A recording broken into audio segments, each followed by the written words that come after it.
More than 4,500 years ago, when the Nile River was the lifeblood of ancient Egypt, a young man named Kai lived in a small village near the grand city of Memphis. Kai was only 16, but his heart was filled with a powerful ambition. He dreamed of doing something truly great, something that would echo through eternity. One morning, the entire village buzzed with excitement. Royal messengers had arrived there. Voices ringing out with a proclamation from the pharaoh himself. Pharaoh Khufu has ordered the construction of a pyramid that will touch the sky. A collective gasp swept through the crowd.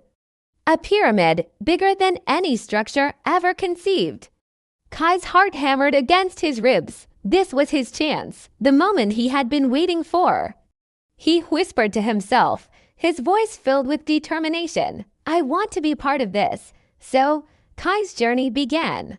Along with thousands of other hopeful workers, he traveled to the Giza Plateau, a vast construction site on the edge of the sprawling desert. When he arrived, he stood frozen, utterly captivated by the sight before him. A massive structure of brilliant white limestone was already rising from the sand, still in its early stages, but already promising breathtaking scale. The air hummed with activity. Thousands of people moved with purpose. Architects bent over papyrus scrolls, their brows furrowed in concentration. Stone masons expertly carving enormous blocks. And engineers, using simple ropes and the sun's shadows to measure angles with astonishing precision. A gruff but fair-eyed supervisor approached Kai, looking him up and down. You're young, the man said, his voice practical, but the pyramid needs strong hands. Follow me. Kai was quickly put to work. His job was to help move the immense limestone blocks from the nearby quarries to the building ramps. These blocks were colossal, some weighing more than a team of 10 horses. The work was grueling. To move the heavy sleds across the sand, workers would pour water in their path, reducing friction. They pulled in perfect rhythm, their movements synchronized to the steady beat of a drum. It was backbreaking, exhausting labor under the relentless Egyptian sun, but as Kai pulled, he felt a deep sense of pride swelling in his chest. He wasn't just moving stone, he was building history itself. One scorching afternoon, while taking a much-needed rest during the peak heat, Kai noticed an old man sitting alone, calmly drawing complex diagrams in the sand. He had an aura of wisdom about him, like a magician who held the secrets of the universe. Without even looking up from his drawings, the man spoke. You're Kai, the new worker. Kai was startled. Yes, how do you know my name? I know the name of every worker, the man replied, finally lifting his gaze. His eyes were sharp and intelligent. I am Hemianu, Pharaoh's chief architect. Kai's jaw dropped. He was speaking to the master architect, the brilliant mind responsible for this entire monumental project. Hemianu pointed a slender finger towards the growing pyramid behind them. Do you know why we build it? He asked, his voice quiet but resonant. For the pharaoh to live forever, Kai ventured, repeating what he'd heard in the village. A knowing smile touched Hemianu's lips. Not only the pharaoh, he explained. We build it because great works remind future generations of who we were. They are a testament to our strength, our ingenuity, and our spirit. Your hands toiling here today are telling a story to the world of tomorrow. They will know that Egypt was powerful, united, and capable of achieving the impossible. Those words settled deep within Kai's soul, and he would never forget them. He wasn't just a laborer. He was a storyteller carving his message into stone for all time. The years rolled on, marked by the predictable rhythm of the seasons. The life-giving flood of the Nile came and went, nourishing the land. Kai grew from a boy into a man. His shoulders broadened, his hands became calloused and strong, and his mind sharpened with the knowledge of his craft. He learned the intricate engineering of the ramps, which snaked higher and higher as the pyramid grew towards the heavens. He saw how skilled craftsmen shaped the hard stones with an almost unbelievable precision, using simple copper tools. He also learned about the life of the pyramid builders. Contrary to the myths of later ages, they were not slaves. They were skilled, respected laborers who lived in well-organized villages.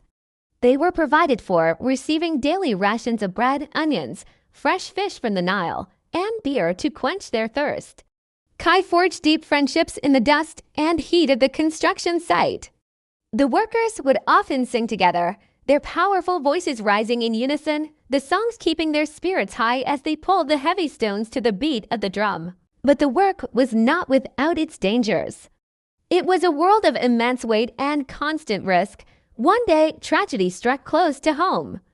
A thick rope, strained beyond its limit, suddenly snapped. Kai watched in horror as one of his closest friends was caught in the accident, his leg badly injured.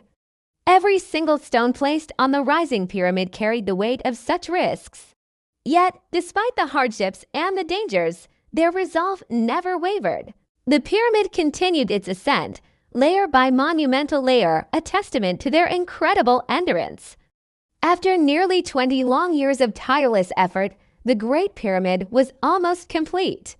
It stood as a man-made mountain, dominating the horizon. Only one piece remained, the very topmost stone, a pyramid-shaped capstone known as the Benben. This special stone was to be gilded, a shining beacon at the pyramid's apex. For this final, crucial task, only the most experienced and trusted workers were chosen. Kai, now a seasoned veteran of the project, was among them. It was the greatest honor of his life. The day of the final placement arrived. It was a bright, clear morning. The desert winds unusually calm, as if holding their breath in anticipation. Thousands of people, workers, officials, and onlookers gathered below, their faces turned upward. Slowly, carefully, the golden capstone was raised, lifted into the sky using a complex system of ropes and counterweights. As it neared the top, the sun caught its polished surface, and it blazed like a second sun, sending dazzling rays of light across the desert. The moment the capstone gently touched the summit, completing the perfect pyramid shape, a massive, thunderous cheer erupted from the crowd. It was a sound of pure joy and triumph that echoed across the Giza plateau.